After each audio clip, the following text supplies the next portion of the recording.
चलिए भाई, आ जाइए सारे जन। आज मैं आपको 23 नवंबर के थर्ड शिफ्ट के क्वेश्चन प्रेजेंट कर देता हूँ। इसमें बहुत अच्छे अच्छे क्वेश्चन पूछे गए। वीडियो को लास्ट तक देखिएगा।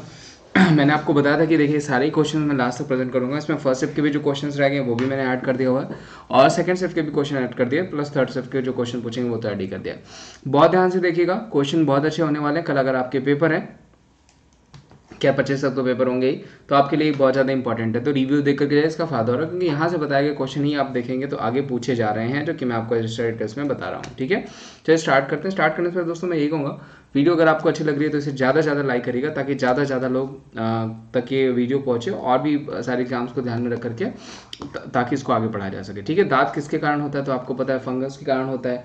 कवक ही उसका जनक होता है, कवक के कारण ही होता है। ठीक है, तीसरी विश्व हिंदी सम्मेलन कहाँ पे हुआ था तो देखिए तीसरा आपका जो न्यू दिल्ली में हुआ था। ये जो मॉरिशस दिखा हुआ है दूसरा हुआ है। मैंने आपको सुबह भी पढ़ाया था, लिस्ट भी दे दी थी आपको कि पहला पूछा जाएगा नागपुर इंडिया, दूसरा मॉरिशस हो गया आपका, तीसरा फिर न्यू दिल्ली में, चौथा फिर पोर्ट लेस मॉरिशस हो गया, पांचवा आपका ट्रिग्नाट टोबैगो हो गया, छठवां आपका लंदन हो गया, सातवां आपका पैरामारिबो, आठवां न्यूयॉर्क, नौवां जोहान्सबर्ग, 10वां भोपाल, और फिर 11वां पोर्ट लुइस में हुआ था। ठीक है, 2018 में। तो ये सारे ही आपको बता दी गई। इसी में से कोई एक पूछा जाएगा तो स्क्रीनशॉट ले लीजिए, ताकि अगर कल आपको पूछा जाए तो आप इसको जरूर सही कर लें। ठीक है, चलिए आगे बढ़ते हैं। अंतर्राष्ट्रीय मातृभाषा दिवस कब मनाया जाता है? 21 फरवरी को मनाया जाता है। इंटरनेशनल जो है, अगर आपको लैंग्वेज डे पूछा जाएगा तब, आपको मदर टंग डे पूछा जाएगा तब। हिंदी भाषा का प्रचार प्रसार किसमें बताया गया? 351 में। वेरी वेरी इंपॉर्टेंट, लगातार आपको पूछा जा रहा है क्वेश्चन, और ये आर्टिकल आपको कंफर्म रिपीट होगा। ठीक है, पुरातन में कौन सा उपसर्ग है तो पूरा हो जाएगा। जितेंद्रीय संधि विच्छेद क्या हो जाएगा? जित प्लस इंद्रिय क्या हो गया आपका? जितेंद्रीय गुण संधि के तहत आता है। मतदाता में कौन सा समास होगा? तत्पुरुष समास होगा। 8वें अनुसूची में कौन सी भाषा नहीं? सुबह सारी 22 भाषाओं मैंने आपको प्रेजेंट करी थी, वही क्वेश्चन सुबह और वही क्वेश्चन है आपको। संविधान धर्मनिरपेक्षता शब्द कब जोड़ा गया? 42वें संविधान संशोधन में, जो कि 1976 में हुआ था, जिसको मिनी कॉन्स्टिट्यूशन कहा जाता है। मैं लगातार आपको बता रहा हूँ इसके बारे में, जो कि आपका 1976 में हुआ था, मिनी कॉन्स्टिट्यूशन कहा जाता है इसको।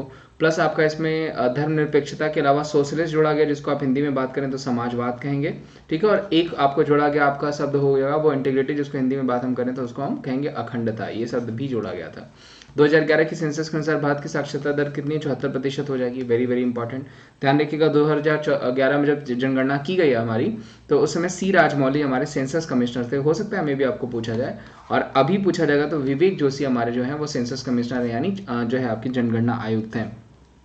अगली जनगणना ध्यान रखिएगा पूरी तरीके से डिजिटल होने वाली है, जिसके लिए 3768 करोड़ रुपए का बजट पास किया गया है इस बार के बजट में। ये भी ध्यान रखिएगा, जो कि आपको पूछा जा सकता है। ये भी एक नंबर का क्वेश्चन है। वहीं अगर दोस्तों अगर आपको पूछा जाएगा कि अर्बन हमारी अर्बन जनसंख्या कितनी हो जाएगी, तो वो हो जाएगी 31.8। अगर वहीं पे आपको पूछा जाएगा कि जो है कि हमारी रूरल जनसंख्या कितनी हो जाएगी, तो 70 अर्बन पूछा जाएगा 31.2 हो जाएगा। और 71.8 अगर 73.8 अगर पूछा जाएगा तो आपको बाकी का रिमेनिंग जो बचता है वो आपका जो है रूरल हो जाएगा। ठीक है, कितना हो गया आपका? 31 इधर है ना, तो आपका तकरीबन हो गया, नहीं है ये 68.8 होगा। ठीक है, 68.8 हो जाएगा, ये ध्यान रखिएगा आपका। वो हो जाएगा हमारा जो है कि रूरल हमारी जनसंख्या। ठीक है, इस बार की पिछले बार के सेंसस में। छठी अनुसूची किससे संबंधित है? तो छठी अनुसूची भारतीय संविधान के अनुच्छेद 240 में के अनुसार असम, मेघालय, त्रिपुरा, मिजोरम में जनजातीय क्षेत्रों के प्रशासन के प्रावधान किए गए हैं। अगर आप देखेंगे तो यहाँ से हमके गवर्नर भी पूछे गए हैं इस बार के सेशंस में। कौन से समाज का पूर्व पद प्रधान होता है? तो अव्ययी समास हो जाएगा। अनुच्छेद 44 में क्या लगातार आपको पूछा जा रहा है? आपको सिविल कोड पूछा जा रहा है, आपका समान नागरिक संहिता हो जाएगा। यानी 36 से 51 आपका डीपीएसपी कंफर्म पूछा जा रहा है हर एग्जाम में। हर शिफ्ट में 12 से 35 फंडामेंटल राइट्स कंफर्म पूछा जा रहा है। इसके बीच का आर्टिकल और ये पूछा जा रहा है, मैंने पढ़ा भी रखा है आपको डिटेल में। उत्तर प्रदेश में लोकसभा की कितनी सीटें? 80 हैं, कल ही मैंने बता रखा है। राज्यसभा विधानसभा पूछा जाएगा तो वो 403 हो जाएगा। ये भी ध्यान रखिएगा, एक नंबर का क्वेश्चन जो कि आपको पूछा जा सकता है। अस्त का विलोम शब्द क्या हो जाएगा? तो वो हो जाएगा उदय। ऊँट के मुंह में जीरा, जरूरत से कम वस्तु मिलना। आईटीबीपी का फुल फॉर्म क्या हो जाएगा? इंडियन तिब्बत बॉर्डर पुलिस हो जाएगा। वेरी इंपॉर्टेंट, सुबह सीआईएसएफ का पूछा गया था या सीआरपीएफ का पूछा गया था आपको। 5वीं अनुसूची किससे संबंधित है? तो 10 राज्य में आदिवासी इलाकों में लागू है। यह अनुसूचित जनजाति में समुदायों के लघु उत्पादन और खनिजीय अधिकार सुनिश्चित करती है। उपमालंकार से संबंधित एक प्रश्न था। युगांत किसकी रचना है? सूर्यकांत त्रिपाठी निराय की। लगातार आपको देखिए पूछा जा रहा है, चाहे सुमित्रानंद पंत की किताब, प्रेमचंद जी की किताब, महादेवी वर्मा जी की किताब, आपको जो है कि उसके अलावा अगर बात करें धर्मवीर भारती की किताब पूछी जा रही है आपको। ठीक है। रश्मि रथी पूछी जा सकती है आपको। उसके अलावा रामधारी सिंह दिनकर जी की अगर आपको पूछा जाए, हो सकता है आपको जयशंकर प्रसाद की किताब कमानी आंसू लहर भी पूछी जा सकती है, और पूछी भी गई थी, आई थिंक लहर पूछी गई थी आपको। अभ्युदय में कौन सी संधि होती है, तो अभि प्लस उदय यण संधि हो गई। एक देखिए गुड़ संधि पूछा था, बियड़ संधि पूछा गया। डीएनए के अंदर क्या होता है, तो एक अणु 4 अलग अलग वस्तुओं से बना होता है, जिसे आप न्यूक्लियोटाइड कहते हैं। पूछा जाता है आपको, 1 नंबर का क्वेश्चन जनरल साइंस से बनी रहा है। किस सागर में लवणता अधिक पाई जाती है, तो विश्व का सर्वाधिक लवणता टर्की का वान झील है, जिसमें 330% जो है कि लवणता जो है सैलिनिटी पाई जाती है, जो कि 1 नंबर का क्वेश्चन में पूछा जा सकता है।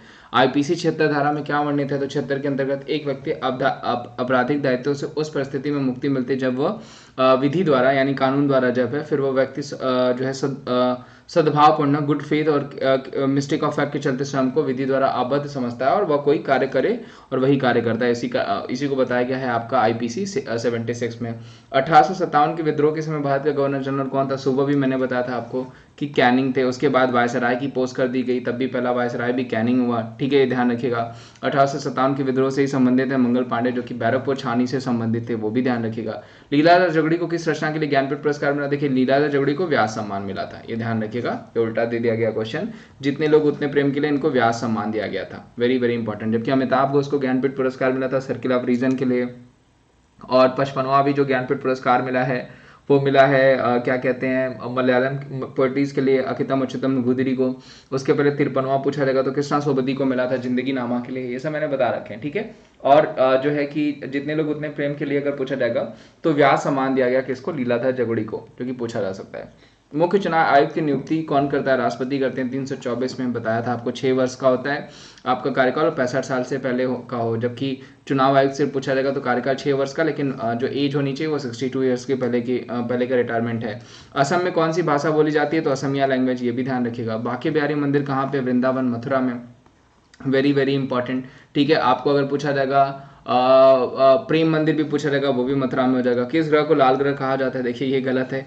पृथ्वी आपका नीला ग्रह कहलाती है, लाल ग्रह आपका मार्स ग्रह जो कहलाता है, आपका जो है मंगल ग्रह कहलाता है। मार्स ग्रह भी उसको कहते हैं, मिथेन की वजह से वो लाल दिखता है, ठीक है, ध्यान रखिएगा। और लाल जो आपका मंगल ग्रह है उसको लाल ग्रह कहा जाता है। उसके पास डिमोस और फेवोस जो करके 2 सैटेलाइट्स भी हैं, ध्यान रखिएगा। जिसमें डिमोस जो है वो सबसे छोटी सैटेलाइट कहलाती है। सबसे छोटा अगर उपग्रह पूछा जाएगा कौन सा हो जाएगा, डिमोस। सबसे बड़ा उपग्रह पूछा जाएगा तो कौन सा हो जाएगा, गैनीमेड, जो कि किसके पास है गैनीमेड, तो वो जुपिटर के पास है। जबकि सबसे अधिक उपग्रह पूछा जाएगा तो अब शनि ग्रह के पास हो गया, कितना, 82। सबसे अधिक उपग्रह 82 शनि ग्रह के पास है। और शनि ग्रह के पास एक टाइटन उपग्रह है जो कि आपको पूछा जा सकता है। जबकि उसके पास 79 किसके पास है, वो बृहस्पति के पास हो जाएंगे। पहले बृहस्पति के पास ज्यादा उपग्रह हुआ करता था, अब शनि के पास हो गया 82, ठीक है। सबसे छोटा उपग्रह पूछा जाएगा तो मंगल के पास है, जो इस क्वेश्चन का भी आंसर है, जिसको हम कहते हैं डिमोस। सबसे बड़ा पूछा जाएगा तो गैनीमेड, जो कि बृहस्पति के पास हो जाएगा, ठीक है। राजभाषा का आयोग का अध्यक्ष कौन होता है, तो प्रथम आधिकारिक भाषा आयोग को वर्ष 1955 में अपॉइंट किया गया था और बीजी के पहले आधिकारिक भाषा आयोग के अध्यक्ष थे।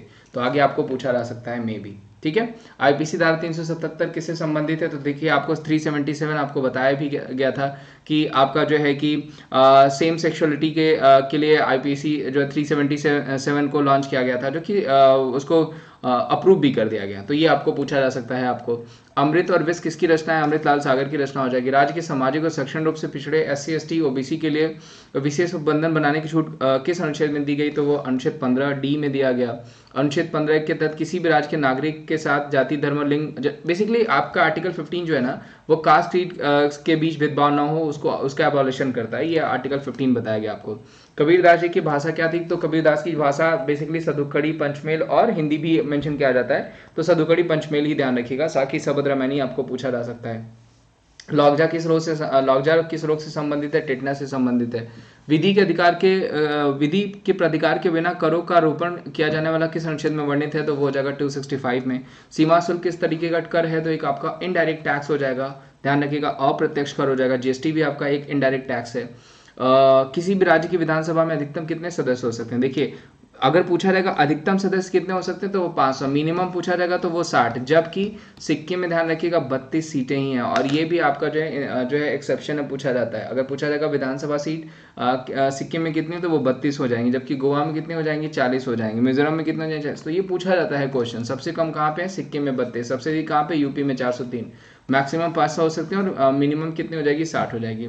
राष्ट्रीय पिछड़ा आयोग का स्थापना कब हुआ था, 15 अगस्त 1993 को हुआ था। आईटी अधिनियम के तहत किस धारा के तहत चाइल्ड पोर्नोग्राफी का अपराध घोषित किया गया? धारा 67 के तहत। भाषा पत्रिका कौन प्रकाशित करता है? तो केंद्रीय हिंदी निर्देशालय नई दिल्ली के द्वारा किया जाता है। यदि कोई लोक सेवक रिश्वत लेता है तो उस पर कार्रवाई करने के लिए किस धारा का उपयोग किया जाएगा? धारा 7। आज बहुत सारी धाराएं पूछी गई आपको। खरबूजा और खीरा किस प्रकार की फसलें हैं? जायद की फसलें हैं।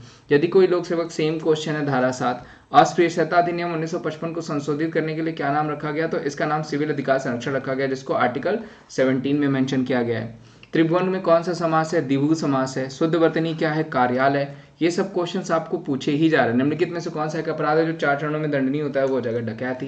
देखिए, ये आज के आपके तीनों सेट के क्वेश्चन थे। जो भी क्वेश्चन अधिक मेरे पास थे वो भी मैंने आपको ऑलरेडी जो है ऐड कर दिया है, ताकि ज़्यादा से ज़्यादा क्वेश्चंस पे आपका कवर हो पाए। और ये सारे क्वेश्चन जो भी एक्स्ट्रा डिटेल्स आपको बताई जा रही है ना, वो आपको जरूर पूछी जाएंगे आपको। और पेपर अगर आप सारे रिव्यूज देख लेते हैं तो बहुत सारे क्वेश्चन आप ऑटोमेटिक ही कर लेंगे। तो आज के लिए बस इतना ही। Thank you so much. उम्मीद करता हूँ सेशन आपको अच्छा लगा होगा। यही कहूँगा, सेशन अच्छा लगा तो जरूर लाइक करिएगा, चैनल पर नए तो चैनल को जरूर सब्सक्राइब करो और शेयर करिए। मिलते हैं हम आपको नए सेशन में। और आपको पता है मैं अकेडमी पे भी पढ़ाता हूँ, तो अकेडमी पे फ्री क्लासेस लेने के लिए आप अकेडमी एप्लीकेशन इंस्टॉल कर लीजिए। वहाँ पे आपको मेरी फ्री क्लासेस मिल जाएंगे। और फ्यूचर में पेड क्लासेस लेते हैं तो बहुत सारे बेनिफिट्स हैं। Benefits like complete syllabus, regular doubting session, unlimited e notes हो गए, ठीक है, आइकॉनिक बैच कोर्स हो गया, एकलव्य बैच कोर्स हो गया, रेज हैंड का ऑप्शन है, और रेलवे सब्सक्रिप्शन 1 मंथ से लेकर 24 मंथ तक है। जो भी आपको ठीक लगता है आप उसमें जो है कि विमलेश@14 कोड यूज़ करके वहाँ पे भी सब्सक्रिप्शन ले सकते हैं, ठीक है। तो चलिए, थैंक यू सो मच। मिलते हैं हम आपको नेक्स्ट सेशन में। और ऑल द बेस्ट अगर कल आपका पेपर है तो।